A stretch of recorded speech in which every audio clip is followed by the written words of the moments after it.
Here is the more advanced tutorial for a player that has just gotten started but needs more guidance.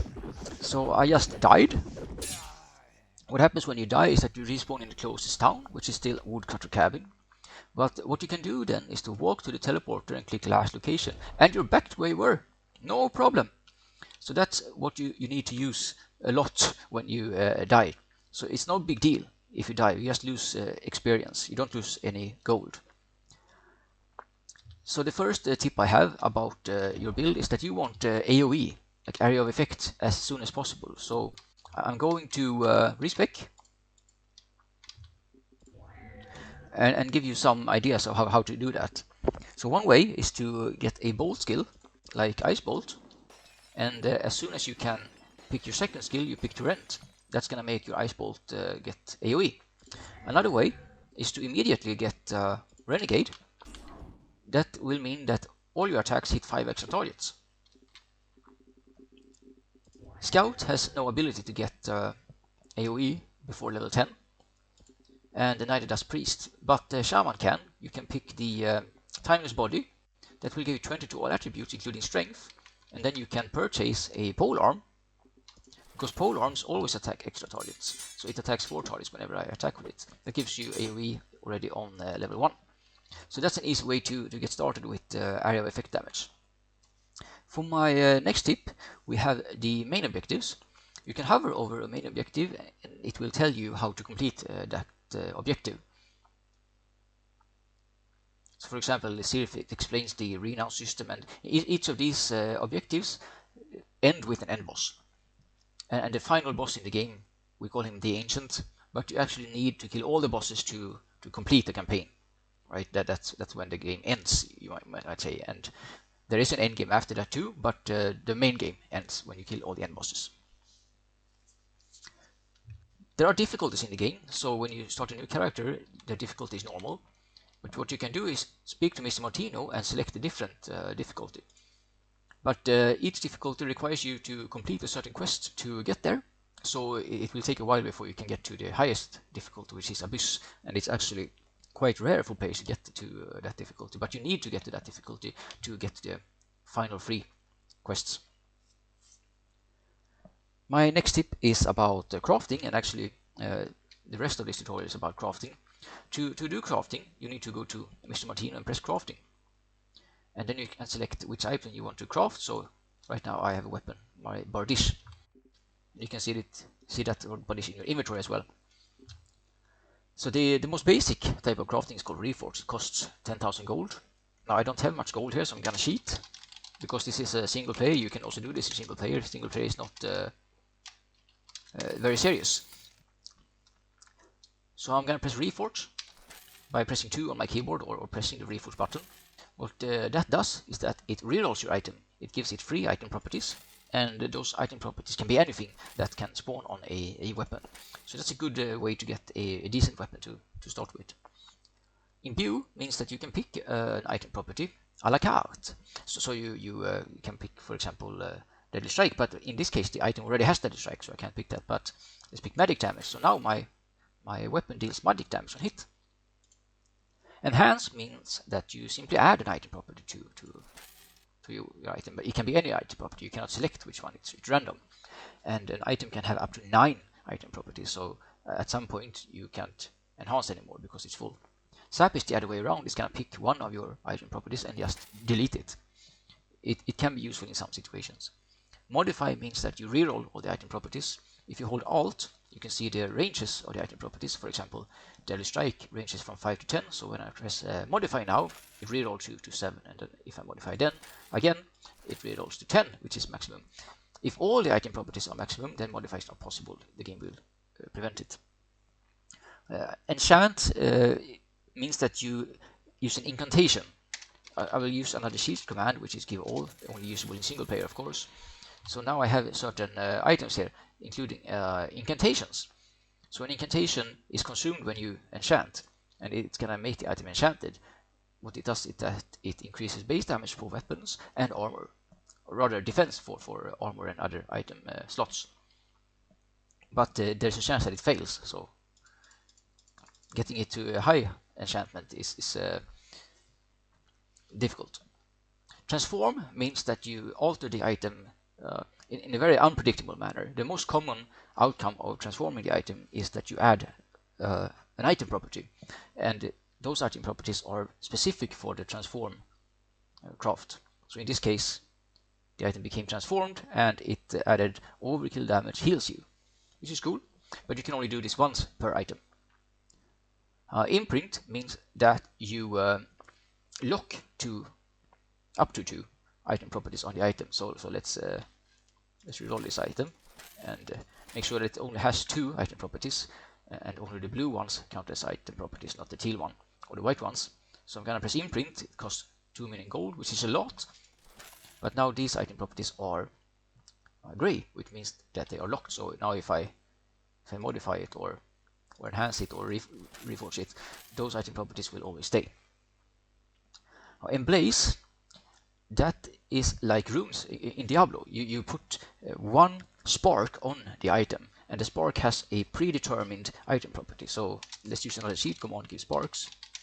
So now I have a bunch of sparks in my inventory. So this spark only works on glove, boot, and belt. Same here, but this one works on weapons. So I'm gonna make sure that this one is on top in my inventory, because then I'm sure that this is the spark that's gonna be added to my weapon. And now I press Emblaze. So Emblaze means that you add this spark to your weapon. So my weapon will now get 2 mana regen. And my weapon also gets the Emblazed tag, which means you can no longer emblaze this weapon. You can only do this once per weapon. And if you now reforge this weapon, this item property will disappear, which means the whole emblazement was pointless in this case. But what you can do is find good sparks that you want to add to your items, because then you can guarantee 1 good item property to add on the item. Now, fabricate, it means that you copy the item, but to do so you need a forgery kit, which is a very rare item, and I will have to cheat to give it to myself.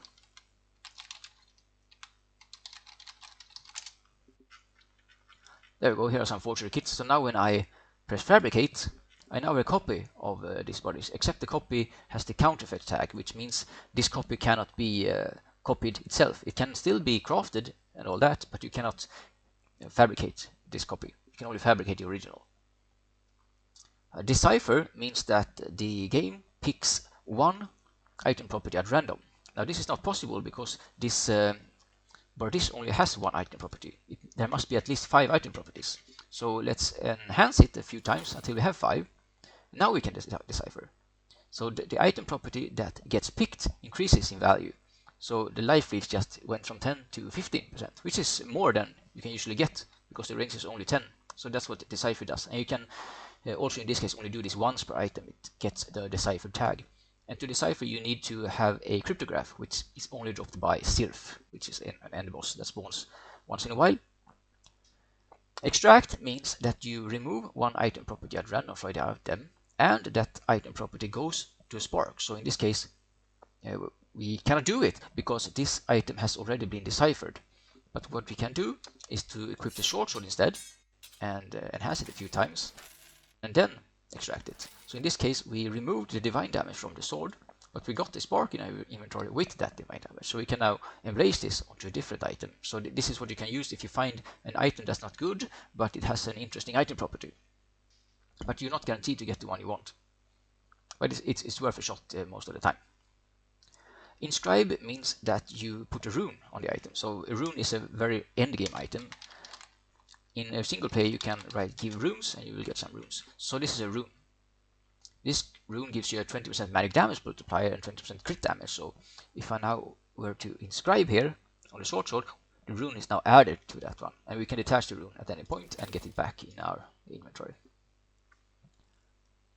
Now, Forge is an advanced type of crafting, and it requires Nexus Forge ingots, and they drop only from Scourges, which are certain bosses in the game. So if you press one of these, we get a white property that says cannot roll damage on hit properties, and this means that when you reforge this one, or when you enhance this sword, it's not gonna get any on hit properties, such as fire damage on hit. And no attribute bonuses means it won't get strength, dexterity, constitution, etc. Flavor properties means it won't get any flavor properties, those are otherworldly, ancient, and exalted. And you can also make it have no resistances. So this increases the chance of getting the item properties that we want while we craft this weapon. There are some special cases, for example, amulet and ring. Looking at the amulet and ring.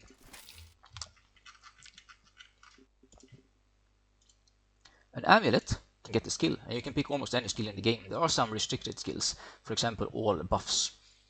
So let's add a holy bolt, for example. So now this amulet has holy bolt. And if you get a skill like this from an item, you can still find it in your character sheet and bind it, but you must press the book on top of the character sheet. So this is where all those special skills are seen. So let's bind the holy bolt. Now we have holy bolt. For the ring, you can select a signature skill, and a signature skill is not a skill itself, it just makes one skill stronger. So for example, if we pick holy bolt here, what happens then, looking at holy bolt, which is a priest skill, with the signature skill, it counts as being cast at higher character level, so it's going to deal more damage, quite simply. And some skills have special signature effects. So what you can do is hold your mouse over a skill and hold Alt, and it's going to show you what the signature version does. For example, Shield Mastery normally increases your shield defense by 100%, but if Shield Mastery is your signature skill, it increases it by 200%. But remember, you can only have one signature skill because you can only craft one signature skill on your ring. There is only one more special case. It's called a subplane spark. So at Mr. Martino, you can search for subplane sparks. The subplane spark is going to change the way a skill works. It's going to make it into a completely different skill. So for example, monkey shape. It's going to change the way that bear shape works. Let's buy this one. And let's emblaze this one on a ring. I put it on my very top of my character sheet. Press emblaze. And now this ring has the subplane version of monkey shape. So let's also cheat with some experience. I already did that actually. So the bear shape is a shifter skill, but I just turned this one into monkey shape instead, so it's gonna turn me into a monkey. And the monkey shape has different properties compared to the bear shape. So what you can do with subplane sparks is that you can change skills into different versions. Sometimes there's a different version of a skill that fits your build better. And you can have multiple of these. You can have it on your ring, you can have it on your amulet, and so on.